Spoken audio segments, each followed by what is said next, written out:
Hazrat ibn Shihab narrates that Sa'id bin Musayyab and Urwa bin Zubair in the assembly of literate told me that Hazrat Aisha radiyallahu anha told that the Prophet sallallahu alaihi wasallam in healthy state would say, "No prophet's soul is captured until he witness his abode in paradise, and he is then given option.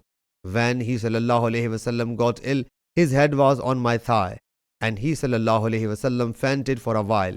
When he sallallahu alaihi wasallam came round, he sallallahu alaihi wasallam fixed his glance to the ceiling of the house, and then said, O Allah Jalla Jalaluhu, the highest companion. I said to myself, now he sallallahu alaihi wasallam will not opt us. And I realized that that was what he used to talk to us, and that is right. She said that his last statement was, O Allah Jalla Jalaluhu, the highest companion. Sahih Bukhari, Hadith number 6348.